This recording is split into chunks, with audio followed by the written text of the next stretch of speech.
welcome to those who have joined us so far. We're going to start in just a couple of minutes to allow folks to join.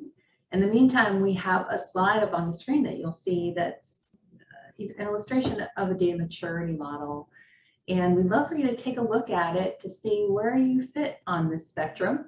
And if you wouldn't mind sharing a comment in the chat to just say where you are, that would be great. Excellent. We see one. We've got someone who said they are at the aware stage. Excellent. Thank you for sharing that. Okay, got some more. Yeah, look at that. Aware across the board. Okay, good. Awesome. We got a 3. That's great. Thank you, Jonathan. That's good. Wow, that's I look pretty forward exact. to seeing your calculation. Good to actually understand how that comes together. Oh, that's great. Oh, data ownership. That's cool.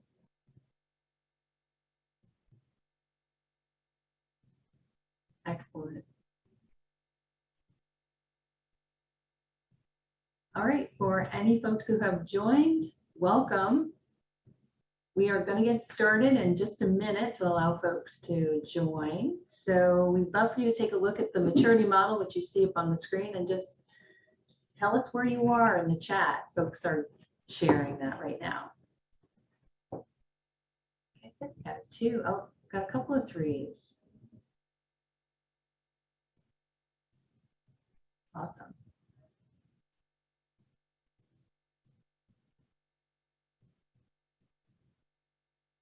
Okay. Oh yeah, awesome. Very good. Thank you. Client's perspective, it's a 1. Yeah. No 5s yet. Yeah, no no 1 5s. is yet optimized. Right. Well, I tend to find too, when you have a analyst group, they're usually critical, Right. Yeah. So they tend to judge themselves toughly. That's also how you get to 4.367. too. Yeah, this is true. Sorry, 4 significant digits. I totally got it now. It's good. Okay, awesome.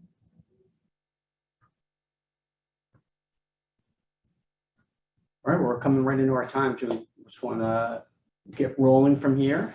Yeah, sounds great.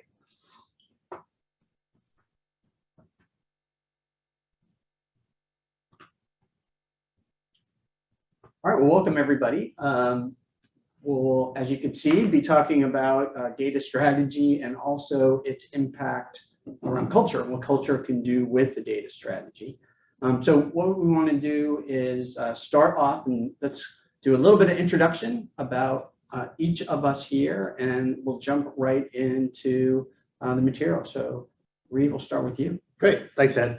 Like the slide says, my name is Reed Colson. I am in charge of the data strategy practice at UDIG. I've been in and around data for my entire career. I've always enjoyed the treasure hunt that the data represents in terms of solving challenges and problems through data. And I've learned a lot and worked with a lot of great people along the way. Roxanne?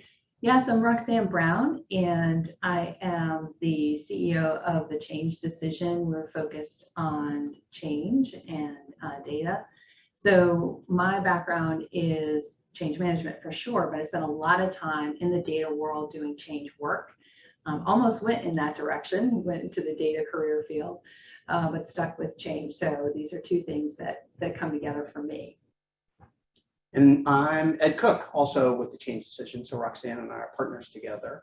And in addition to doing the work there, I'm also an analyst. So in some way sitting in between the data work that Reed does and the change work that Roxanne does.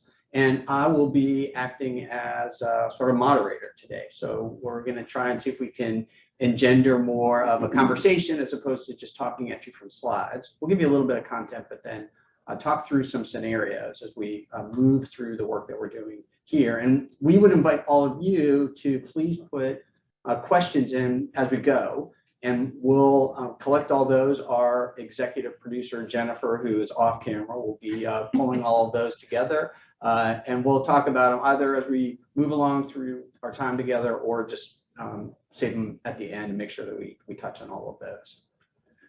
So maybe just a little bit more about our two companies. So the Change Decision, where Roxanne and I are coming from, is a change management company that is focused on helping companies grow joy at work. And what we mean by that is not only helping you achieve the change, but also improve the culture. And that's a description that we give around growing joy at work. So it's more than just accomplishing what you're doing. It's also about the impact that it has on your culture.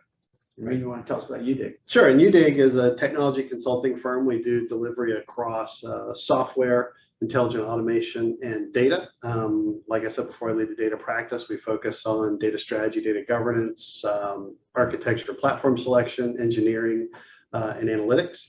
I thought it'd be a really interesting conversation to have. I've known Ed for a long time. We were having coffee. We were talking about some of the webinars he was doing. I was working on a data strategy presentation, and it was a really interesting intersection of data strategy and change management. As we were talking, we thought it'd be a really good conversation to bring together. So that was sort of the genesis of us putting together this webinar today.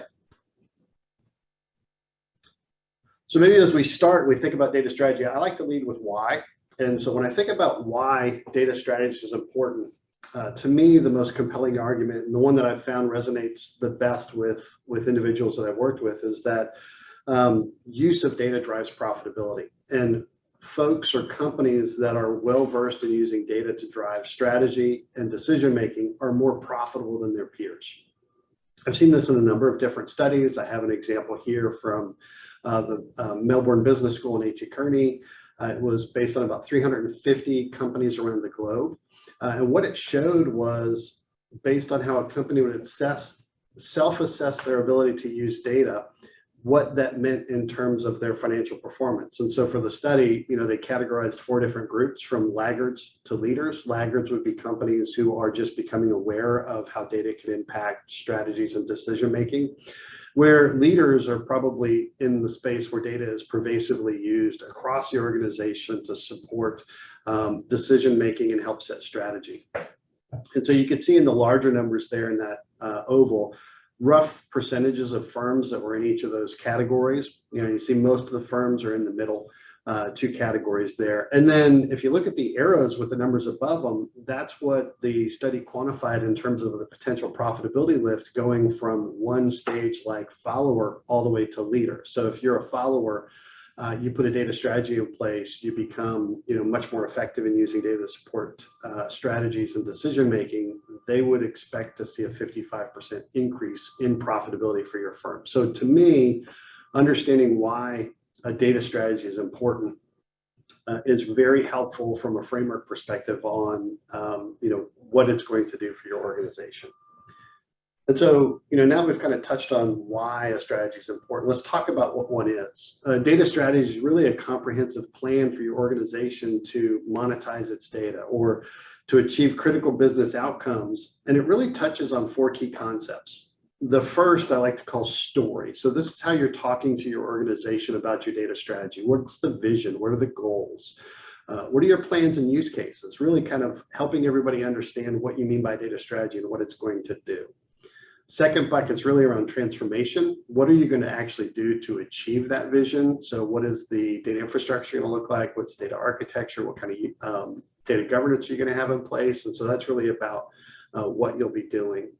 The oversight concept really talks about the folks doing the work, how they're getting funded, and what the oversight of those functions is going to look like. And then where we're going to spend most of our time today is on the culture. And this is the people aspect of the data strategy.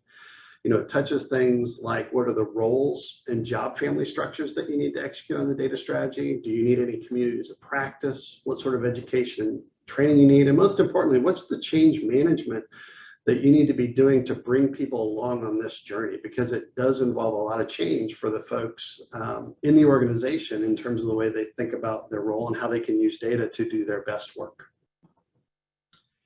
And so this is also something that's important across all the different stages of data maturity. And so we really appreciate, the group coming in, putting where they were on the change journey. We saw everything from probably awareness to, I'd say, a high managed degree with that 4.637. And what's nice about this is that data strategy isn't a once and done exercise. Companies at each of those stages are looking at their business objectives and how data strategy can support it. So what we're going to do today from a framework perspective is take a fictional company at 3 different stages of data maturity, talk about what they're facing, what data strategy implications there are, and what change management activities would best support being successful with your data strategy. And so that's really the data strategy setup. I'll turn it over to Roxanne and share a little bit with us about the change management frameworks. Yeah, so we thought it would be useful to share a framework that we use all the time. This is ours that we've developed over time. The reason why it's we bring it here is because we find that it's really practical to apply. So thinking about going from the bottom to the top, first people are aware, engaged with the change, then they understand, okay, this is how it impacts me, this is what you need me to do differently. Then they start to test and learn, they try to apply it to their work, and then finally they adopt, which means they've fully integrated the change into how they work. The practical side of this for you or anyone who is working on an implementation of a change is you can ask yourself, how do I know people are aware and engaged? How do I know that they understand what it means to them, what I need them to do differently? What tells me that they're trying, that they're testing, that they are trying to integrate this into the way they do work? And what tells me that they fully adopted?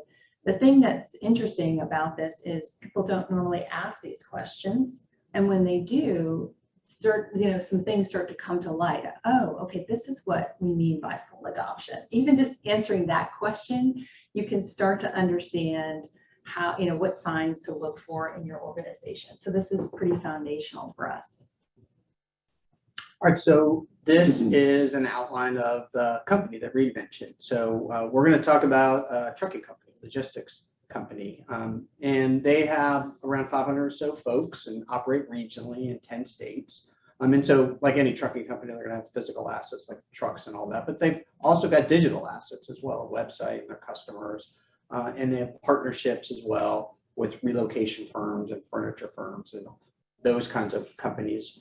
And what we're going to do is go through the 3 stages that you see here. We'll do an example that's based around an aware level, where the data management's really at the project level, up to stage 2, which is more repeatable. Data management's now on this business unit level.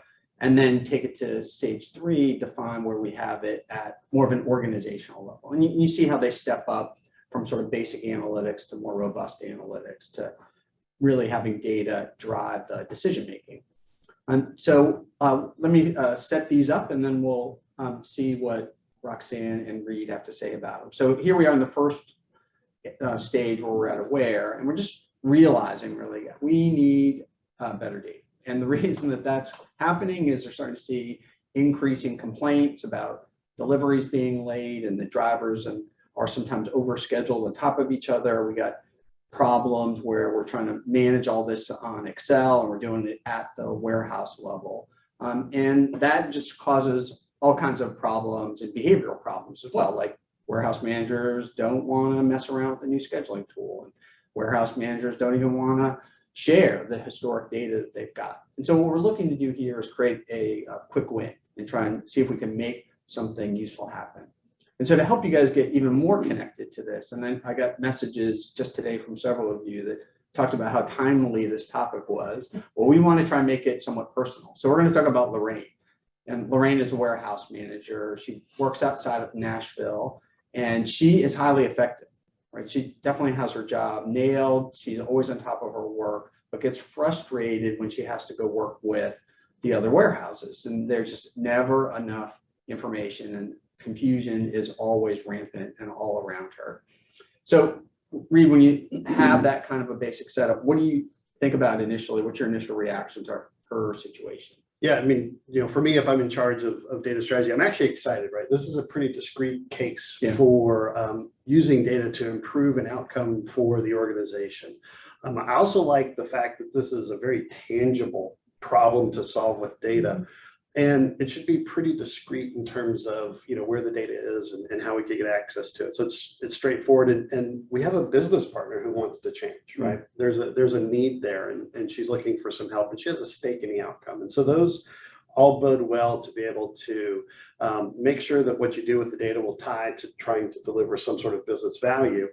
And you also know that, at the end, you could probably have a champion that might help you tell the story of how data can help other parts of the organization. Yeah, so you had a good setup. So what would be the first step that you're going to want to take to get moving on the data strategy? Yeah, for me, and this is probably going to be true with most all of the cases, the first thing I want to do is really go deep and understand the business objective, right? So data strategy in a vacuum isn't great because it doesn't deliver that business objective. So working with Lorraine and trying to understand, is it about the scheduling and making sure they're not overbooking drivers? Is it something around the customer satisfaction or things like that? And so really kind of honing in on what the key metric is that she wants to improve.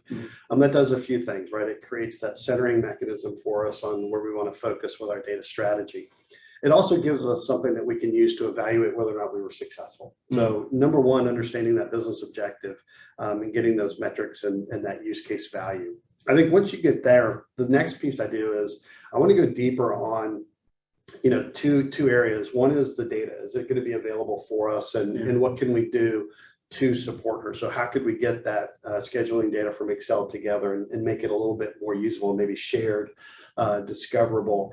And then how will the process work with the data, right? What you don't want to have is an outcome where it's yet another thing that, already busy people have to go find and try and use. And so if you have good data and you can integrate it into the process in a way that it's going to work for them, then it becomes about just doing good delivery and execution, right? And at the end of that, hopefully you've been able to deliver something of value. You can demonstrate it by comparing it to the metric, and you have a happy stakeholder that can go around with you and maybe help you identify other opportunities for data success. Yeah, that makes sense. So Roxanne, Reed's outlining a change, obviously. So what is the first step that you think about when you think about managing the change? Well, this is an interesting scenario when I think about Lorraine. One of the things that's mentioned is her frustration. So if we're thinking about Lorraine sharing data, maybe she's not really done that before because it's really only been her, right? She's done well in her own area. The challenge you have here is that there's some inertia, right? There isn't a data strategy. There isn't momentum to build on. So you have to try and get people to understand that there is value in the data strategy work over and above the effort it will take to make that change.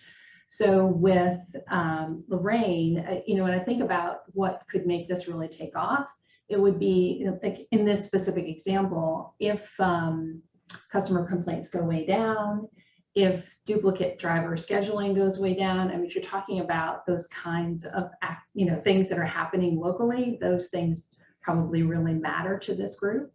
So when I think about what would get in the way of them making the change, they may not see the value of doing it.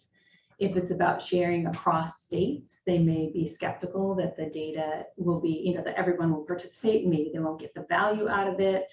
And again, she may be frustrated with working with other people, so that could also get in the way. So the quick win idea makes a lot of sense to me. I think that to make this super local would be great, especially if you could find other people in the other states that have an interest in this. They could come together and do a pilot. To your point about, now you have someone who can say afterwards, here's what we did. This person, I assume Lorraine, is going to be very influential in her own area. So if she has a win, it's probably really going to take off in their warehouse or in that location, and same in these other locations. So one of the things we recommend is that thing you see there at the bottom of the slide, which is what we call a change story. We've got a group of people who are working on a change together. It's really important to be aligned. It's hard to be aligned. So this tool can really help that. Also, it helps with communication. So we're talking about a pilot. So for communication, it could be just to make sure everyone's aligned when giving status updates to whoever's in charge in their locations. But they're also really useful for something larger. Whenever you are leading change, it's hard to stay aligned amongst leaders, and it's important to communicate. So it's a really useful tool for that. So it seemed like you had a bunch of questions in here. So a lot of things that people would need to know. What do you do if you don't know everything? Well, that's okay. When you don't know everything. Right. That's true. It's actually typical that you won't. And that is the other value of this tool is it's not a once and done thing, right? You answer what you can answer and you use it to share with other people about what's happening. And then you come back together and say, okay, what's new? What do we need to update in our story? And here's how people reacted when I shared this information. Here are the questions I couldn't answer, things like that. So it's not just an alignment tool up front, it remains an alignment tool throughout the entire change process. So Reed, when you're thinking about pulling the data strategy for this, is it similar in that you don't necessarily need to know everything, you can actually learn your way forward, or do you need to do a thorough understanding of the entire data strategy before you start to go implement it? I mean, it's helpful if you have an entire data strategy, but you don't always have to know everything before you begin, right? Okay. So if you have a place where, there is something discrete like this, you can try to move forward and build a win. I think, there are places where maybe, whether it's the infrastructure that's in place, maybe there are things that you have to do there. If you're thinking about, external data, there's partnerships with maybe like your CISO organization or data security that you have to work with. So, it's not always, it's not common that you could just do it completely in isolation, but you may not need to know like the entirety of the data strategy to be able to get started. Okay, so there's a similarity in there. It sounds like you're both saying getting a win is really important. Yes. You want to get the win so that you can prove that there's some value in what you're doing. And Roxanne, you're talking about getting a win so you can show what the impact is of doing the change. And so it seems like we're in agreement that that's going to be useful. I think that's particularly true when you talk about data strategy because it's such a conceptual item. Yeah. Folks who haven't been in and using data for a career or things like that, the practical examples and showing it being not a white paper about how to do something good with data, Right. but actually, oh, okay, I was able to make a win for my employees or my customers or my business by doing something a little bit differently with data. Then that really kind of hits home.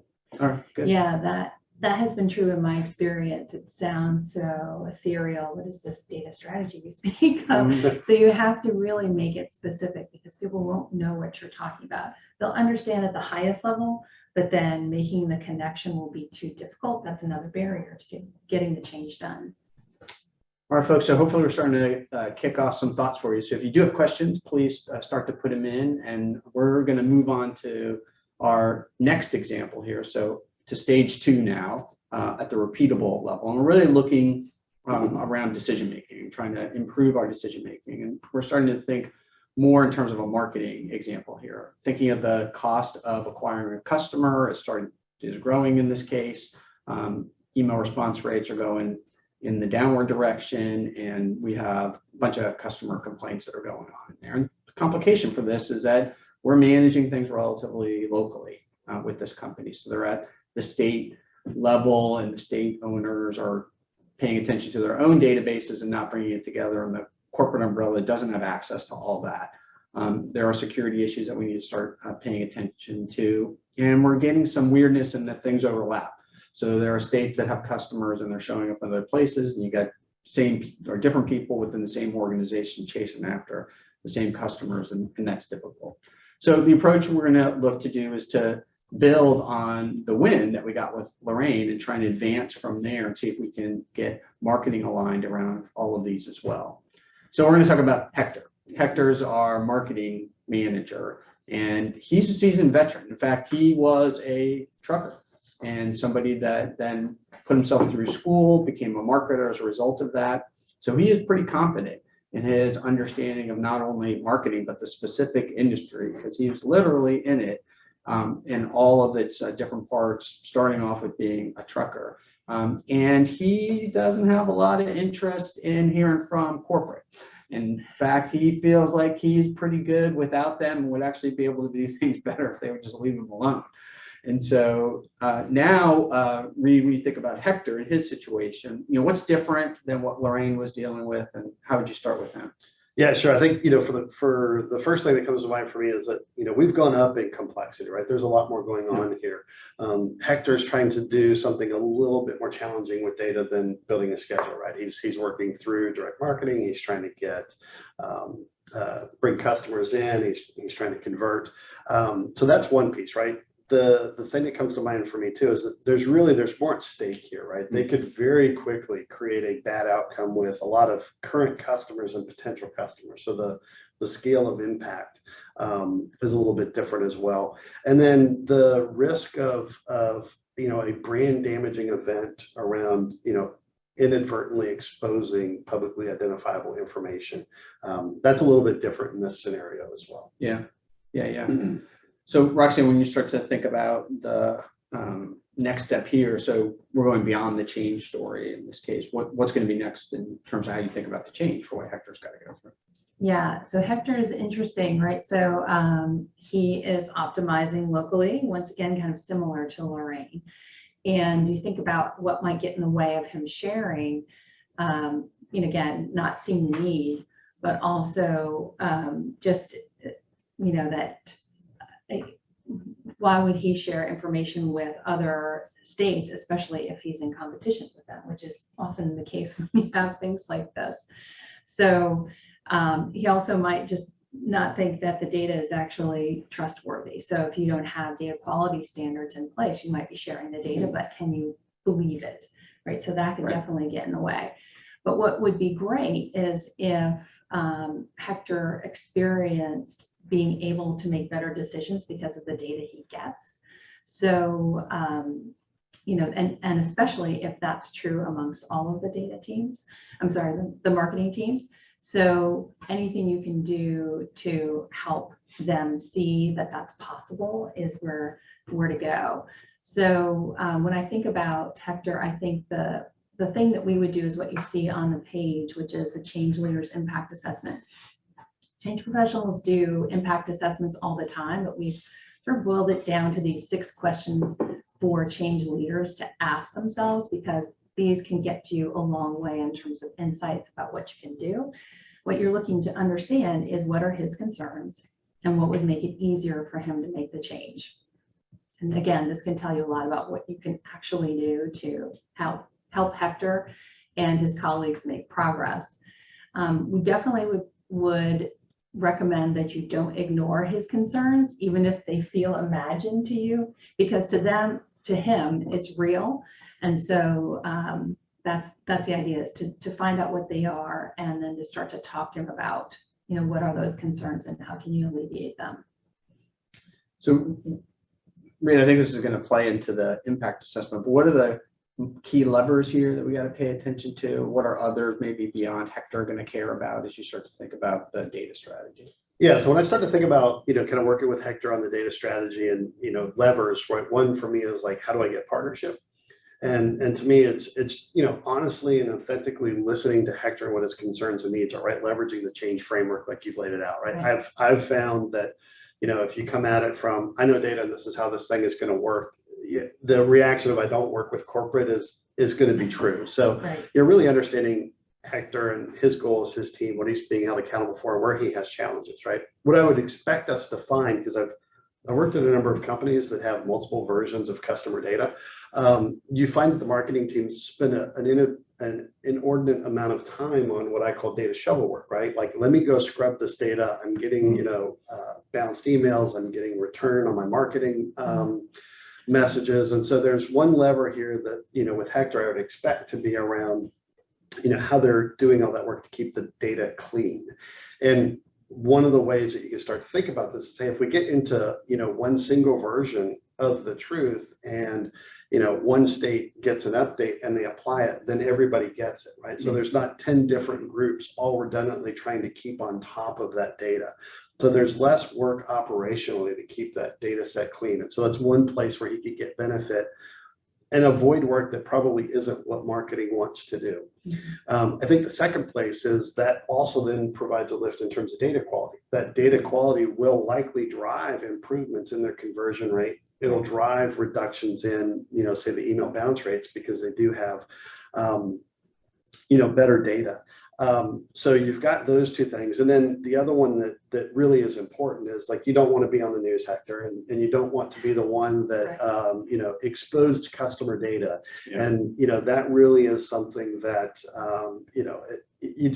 you want to avoid. And so if you can, work with Hector, help him see that there are benefits around, lower operational costs, around not having the risk of exposing that data and getting some lift into his strategies. Those are things that you can, quantify early on, and those could be your metrics. And then it gives you an opportunity to go after the upside, which is often harder to quantify, which is as your marketing gets better and as you can begin to partner with other states and learn best practices and experiment and really grow your business. You should see a lot of upside in that, and that will typically dwarf the cost savings or the risk reduction, but it's a little bit harder to quantify at the outset. So I'd probably work on those first pieces up front to get support, knowing that we would have that lift in our hip pocket to deliver on the back end. Yeah, so Roxanne, with that as a background and thinking about, okay, you've done the impact assessment, what might be some of the things that you would then do, given that information, that you would now implement as part of the change management effort? Well, so any number of things can come to mind. It really does depend on, how is Hector feeling about this? One thing you can do is create a network of people to come together and share information, and make sure that they are communicating to their local area about what's going on, kind of similar to the last situation. So that's definitely one. One of the things that people ask themselves when we talk about a stakeholder or an impact assessment is, where do I focus, right? Because it can feel impractical to do an assessment across everyone. And that totally makes sense. The idea is to use this assessment, especially for those areas that are most critical, like maybe there's a department that's particularly critical to the change. So definitely focus there, or focus on the role level that's critical, or the influencer level that's critical. That way it will feel less overwhelming. The other thing is, you can stop when you start to see or experience repeated themes from people. You're probably in good shape at that point to make some decisions about what you've gathered. All right, great. Well, let's go up a level and see what happens when we get here to the third stage now. And we're really looking at this level to try and drive a truly pervasive data culture. And so in this case, we're taking a much bigger cut at it all, right? We're looking at the delivery cost per mile, what's really going on with that, what's happening with all the variable costs that are associated with moving across all the different trucking routes, and really trying to understand, like, what is the best way to get from point A to point B, and how do you figure that out so you actually can capture some of those cost savings. And then how do you use some of the available equipment that's there, like the navigation systems that might be on the trucks, and actually have benefits for that. Now, all of that is all complicated by rising fuel costs, and how are we managing that, or coming up with some sort of a strategy around that, and then what to do with all of that trucking data, because that all is going to play into not only just the cost to push the goods around, but the maintenance costs that are associated with the trucks, and when are you supposed to do that and how often. So to really get there, we want to be able to have a true data culture, and then be able to do some much more powerful analytics on top of that data, so you can make some significantly better decisions with all of that. So we're going to talk about Lee. Lee is the fleet manager in this case, so he's responsible for all the trucks that are owned by the company. He's new in his role, newly promoted into this role. So Lee has experience in this area, but this is the first time in this particular position.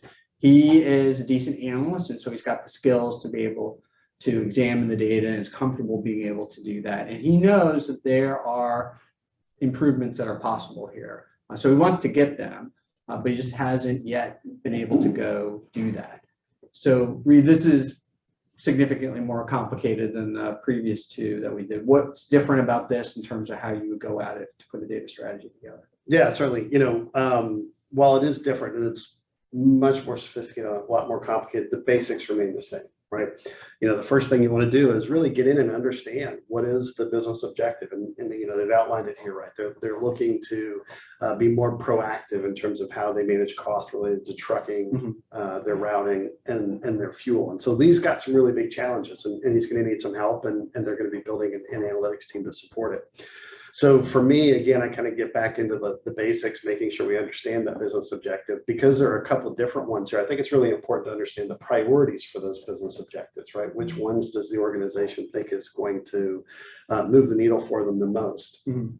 Again, also because these are so complicated, the feasibility of achieving those different use cases is going to be a big driver of the approach here. And so one of the things you pick up on in this is that the company currently isn't capturing the IoT data, right? The information about the trucks, the drivers, how they're driving, and the routes. And so that's a signal for me that that's probably a little bit more challenging of a use case, because you're going to have a fair amount of thought into how you're going to capture that data, store it, make it available for use before you can even start bringing in teams of people to work on it. So in this case, you'd probably say, well, let me look at the fuel cost hedging, and if that you're going to have the purchase data from the fuel, and start to begin to build out the strategy around that analytic, right? Get the data, understand it, see how it applies, start to develop some hypotheses, and see how you can bring that into the operations, measure that outcome, and then perhaps in parallel be working on, or maybe in a staggered fashion, a strategy to capture the data about the way the trucks are being used, so that then that could be a future use case that you begin to work on.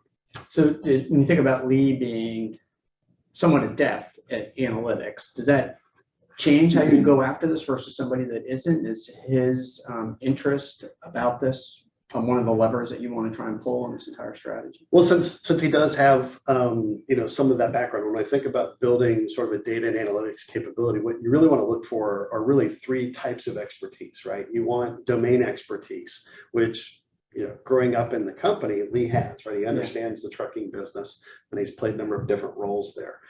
The other two domains you want to look for people with strong quantitative skills and abilities. And when I start to think about fuel cost hedging, or potentially leveraging some of the IoT data, I think the quant skills are going to be pretty high. So Lee might not necessarily have those skills, but he has enough of an understanding to maybe work with folks that do. And then the final piece is you're going to want to have folks with skill in terms of being able to work with data in databases. So there's a technical skill set that you need to look for. So, what I'd probably think about in this case is, can you build out and round out those skill sets around Lee, versus maybe having to bring somebody in completely new. And that's nice, because Lee already knows the business, knows how to get stuff done within the organization, has some insight to share with that analytics team. All right. So Roxanne, Reed is talking about analytics and data and getting into all that, and you've got joy at the top of this pyramid. Why are you talking about joy? What in the world does that mean? Okay.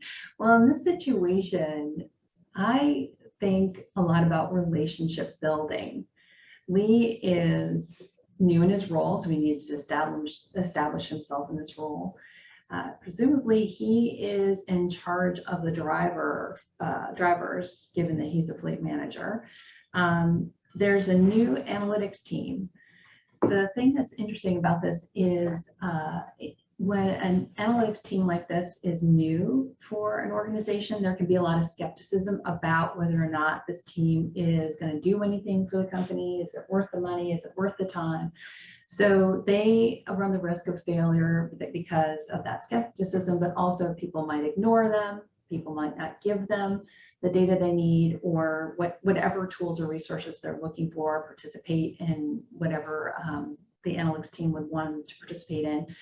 So there's some relationship building opportunity here that Lee is in a unique position to build between, specifically, I would say, you could say between the analytics team and the drivers would be a really interesting thing.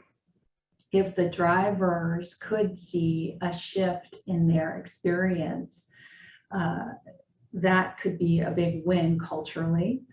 And so say, for example, the analytics team provides a new schedule that is somehow optimized for the drivers, and they can finish the day early, or they're given empowerment to do something in the field that makes sense to them. Mm-hmm. That is something that would be really great to hear from the driver workforce. If Lee can connect the work that the analytics team does to the driver's experience, the idea of that relationship, sharing information with each other, could really drive the experience throughout the company. So anyway, there's a relationship building thing here that I think is really important in the change. What you see on the right-hand side, the joy that you were talking about, is what Lee would do. So he would invite people to participate, share their concerns, share their ideas. This notion of psychological safety is that you do that without concern about, being humiliated or somehow penalized because you've done that.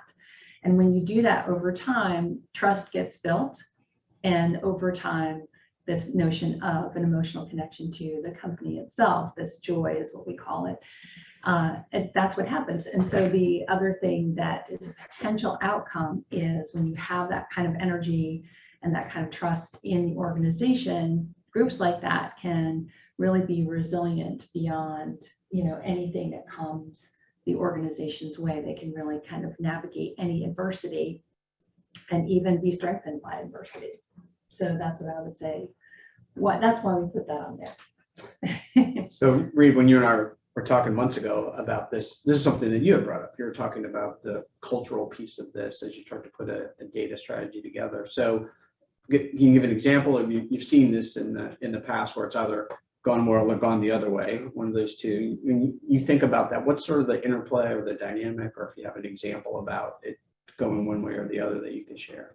Yeah, sure. And I think what really speaks to me is that, being a data person, you almost always think, I come from a place of logic, and the data is what the data is, and the data is right. So therefore you should just accept it. And sometimes not think about the relationship side of things, right? So it's in this creating the change, it's not always a head argument, right? It's a heart argument, right? It's getting, building that trust, and people work with people they like. I think, the first thing that came to mind for me when I was thinking about your question was, just places where you can bring different groups together who only saw their part of the process, and how that collaboration through data creates a better outcome. And so there's a company that had a challenge with data quality that was stemming from data entry, right? And how that data was being used downstream, the folks that did the data entry were unaware of. And the downstream team basically did billing, and what they were finding is that some of the data entry was wrong. So they were spending a half hour, 45 minutes to try and reconcile payments coming in with what they thought they should be. On the corollary, the operations team then would get a lot of these inquiries back from the billing team that they'd have to spend a ton of time on, right? And so as this surfaced, we got together the groups, so we kind of talked through the whole process. So everybody saw what it looked like end to end, and realized, wow, if we were able to put something in place to flag these things early, and we just fixed them at the point of origin, it would save everybody time. And a lot of frustration. And so we were able to build just a process to validate the data entry, and then flag for the operations team when things weren't right. They could get in there and fix it while they were in with the account, and it led to a massive reduction. About 2/3 of the reconciliation issues went away. But it was really kind of bringing people together first to see the whole process, not starting with, data quality as sort of the thing you're trying to push on. Yeah, I love how these two things come together, because you could, as you said, say it's all about the data and focus on that and not have success. And you could say, come on, team, let's all do better and not have success. You just got to somehow bring it all together in order to be able to make something good happen. All right, so folks, we want kind of pull some of this together for you, and then if we can get to some questions. So our executive producer is nodding her head, so it sounds like there are some. But what you see on this page are just some other resources for you. So Reed and company pulled together video for you guys to check out. There's some case studies that you see there, and he's also made an offer for office hours. You want to talk for just a second on what that's about? What can I learn in office hours? Yeah, sure. I think when I think about the way folks like to engage, some of us like to just read, maybe watch a video. But if you want to have a conversation, I've got a link out there to Calendly, and I'm happy to spend some time with folks if you want to go deeper on data strategy or the work that we've done.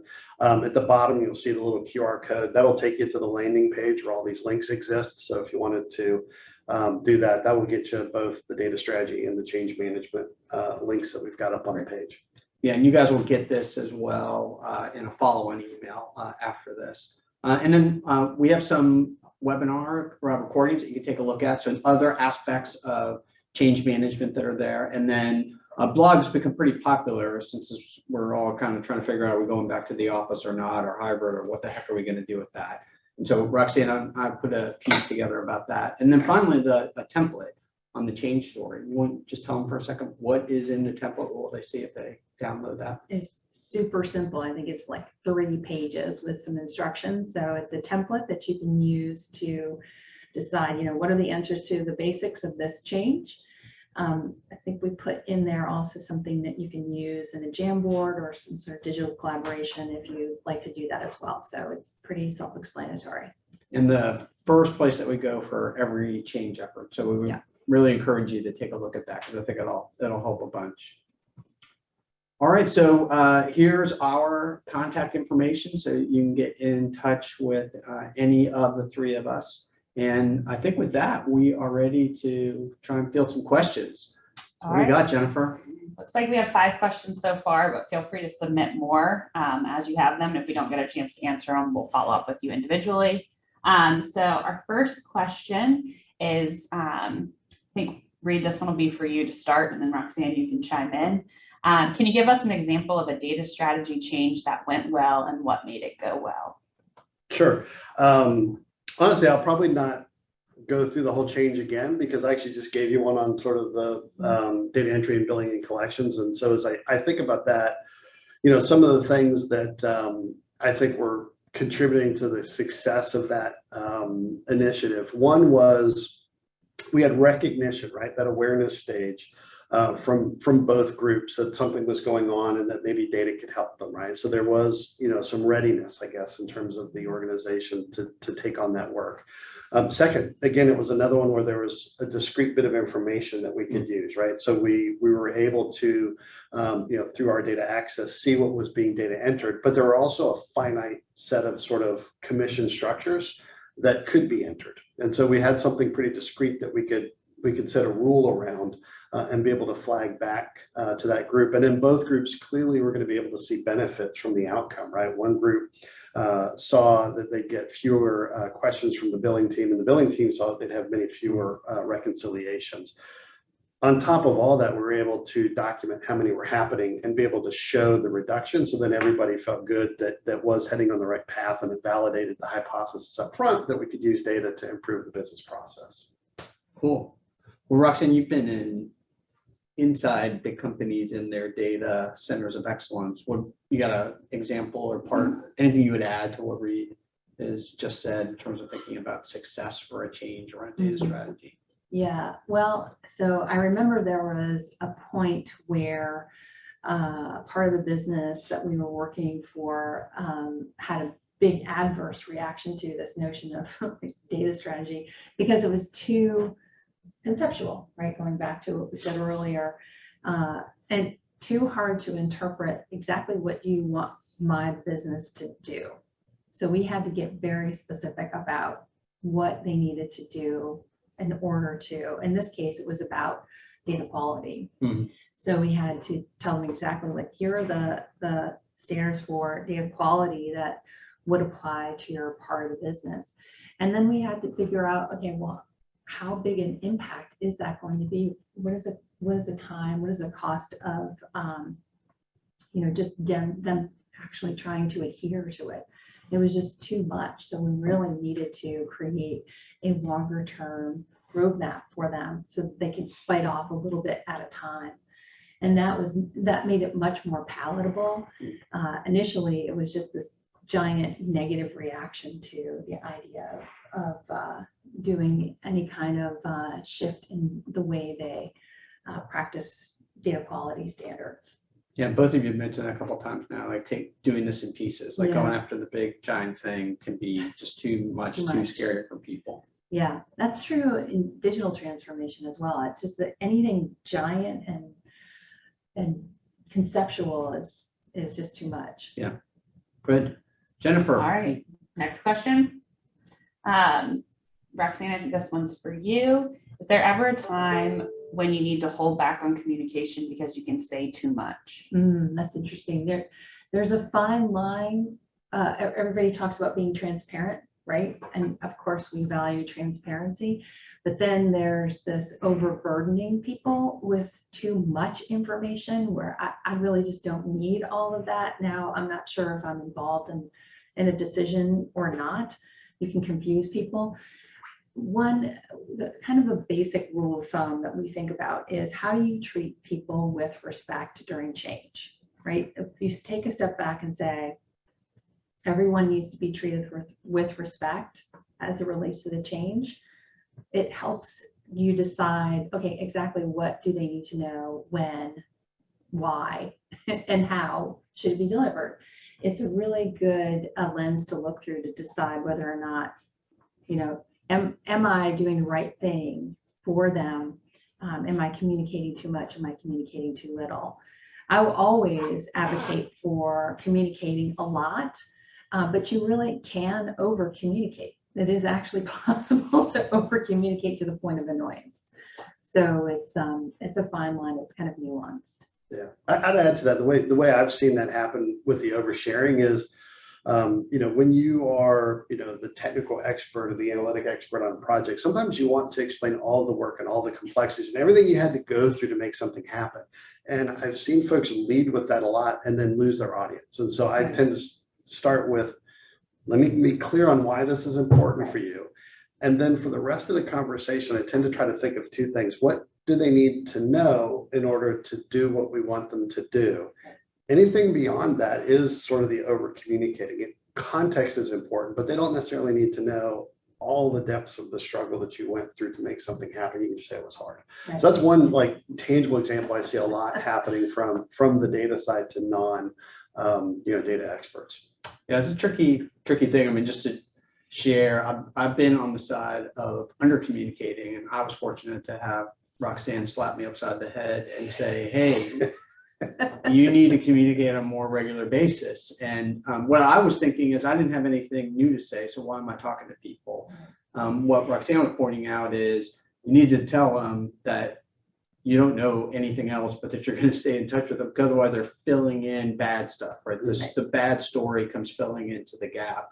And I know that, but I just didn't know it in the moment, and would made a pretty significant mistake. I wasn't paying attention to that. So this is another side of it. It's a tricky thing to pull all of that together. Yeah, and just to add, people are just trying to make sense of what's happening, right? That's all. There's no deviance in there.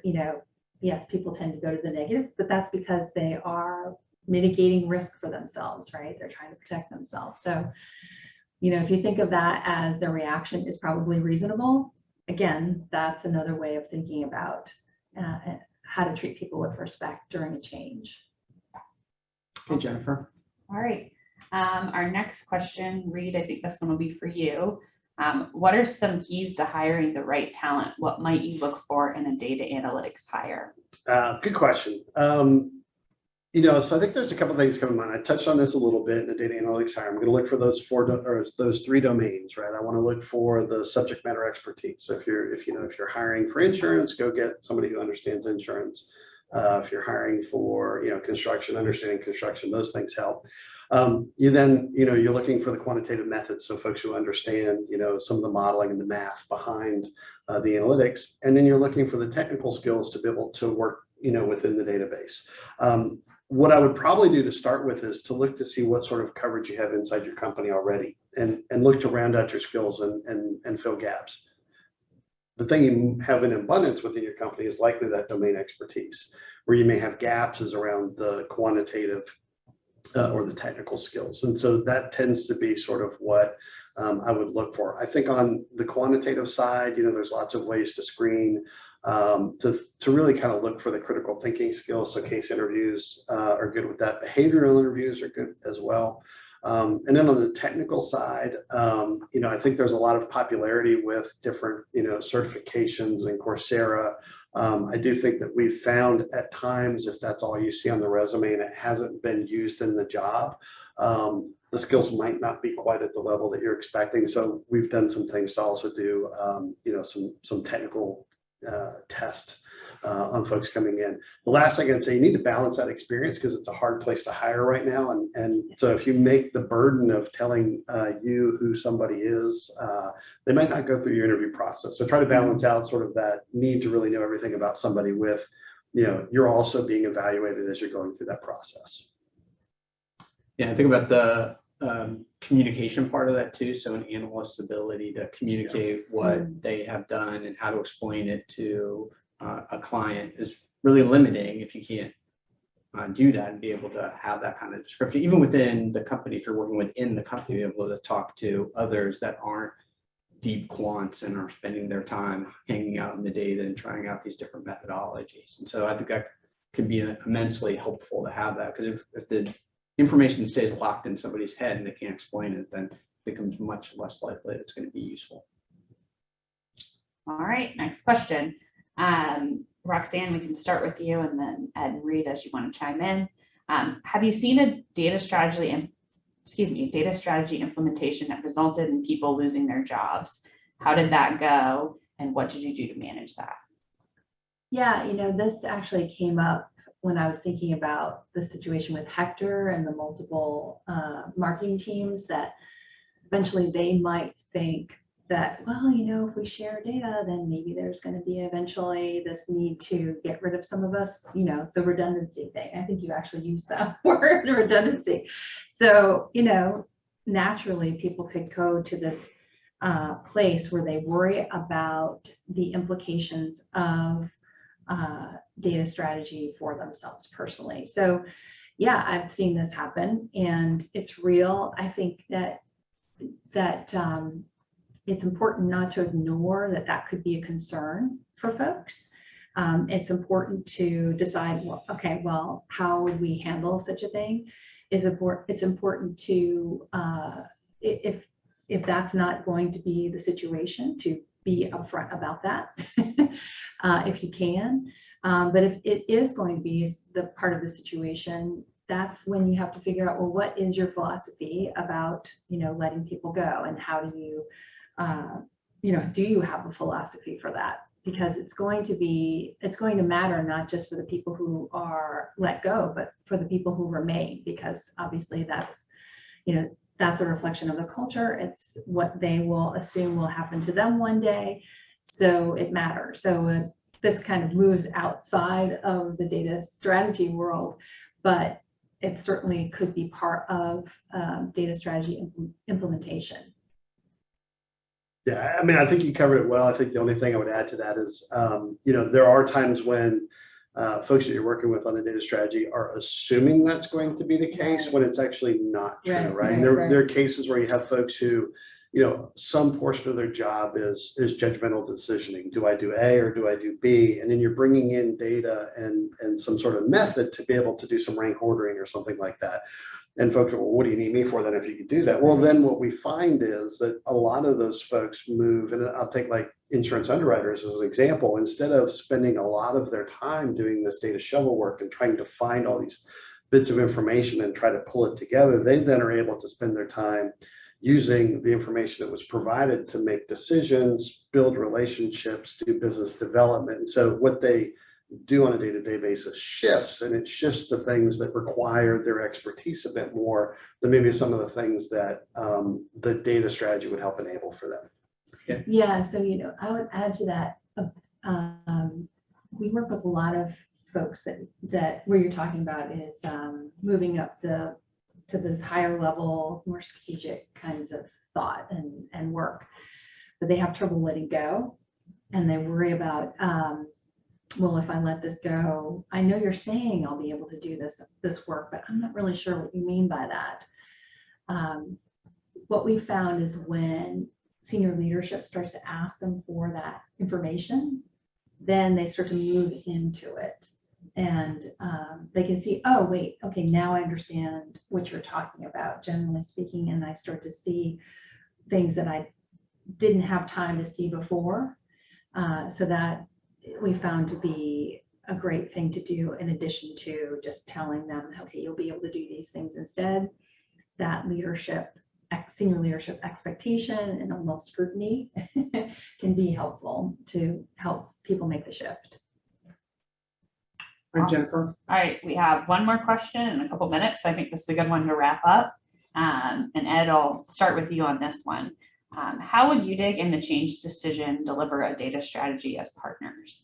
Yeah, I think I think there's a similarity in both of our approaches. And maybe this is true for any kind of piece of work like this, where you start off with a discovery phase, trying to understand what's going on. Reed talked about that. So first, we're going to try to understand what's happening on the ground with the actual data and the analytics. What Roxanne and I would do is try to understand where the people are. How do they feel about what's going on? Are they nervous that UDIG and the Change Decision have come in to go talk about a data strategy? Because they might be nervous about that for the reasons that Roxanne talked about. What is the impact to their job? Or they might be excited because maybe they've had this issue and they've been banging their heads. You think about some of the examples that Reed has given, and they're like, finally, someone's coming in here to fix it. And so you get a feel for what do you actually know about the data itself, and then what's really going on with all the people. And I think we're making two parallel plans as a result of that. How do we build out the data strategy, but also how do we impact the culture along the way so that the culture is improving and can take advantage of the data strategy that's been put together? Would you add? Yeah, I mean, I'd agree. I think, you'd have the assessment there. You'd also have the assessment on the data maturity. So thinking about that model that we worked out at the beginning, understanding the stakeholders who we're going to talk to, look at the various dimensions of that data maturity model to understand where the organization is, being able to tie that back to, sort of the statements of ambition of what they want to be able to do with their data. And then I'd see kind of blending sort of the views together to say, okay, well, we now know from the data capability dimensions what you need to do. We've got a good sense from, the conversations around people and where they are with respect to the change on how we would bring these two things together to have not only maybe an architectural strategy and a roadmap, but a change management strategy that would help map into a set of roles and communication plans to bring the organization along as we would collectively help execute on that data strategy. Yeah, and I would add that this is where you can use data to help see how you're making progress with the change to get and bring it full circle. So we use data in change by trying to answer those questions that we showed you in the model, right? And try to figure out, okay, what are the signs that we're looking for? Where might we see these signs indicated in metrics that already exist in the organization, observable behaviors that we're looking for, and some self-reported like surveys that are typically done when you're trying to figure out how ready people are for the change, or how aware, or how well they think the change is going from their perspective. So when you combine data from those, what we think of as three different categories, when you look at those together, you can get a much better sense of insights than just by looking at just self-reported data or just the existing metrics. So looking at those across, you can get some real good insights as to how well people are progressing in the change, and then what kinds of things you can do to encourage and reinforce that progress. So yeah, bringing it full circle. Wonderful. All right. Well, I think we are now at the end of our time. So I want to say thank you to all of you. We are glad that you guys could join us. Thanks for spending some time with us. Hopefully we said something that's of use to you, and you'll be getting access to both the recording as well as the things that we showed you on the previous screen that we have for you. So take a look out for that email and let us know if there's anything that we can do for you. Thanks, everyone. Thank you. Thanks.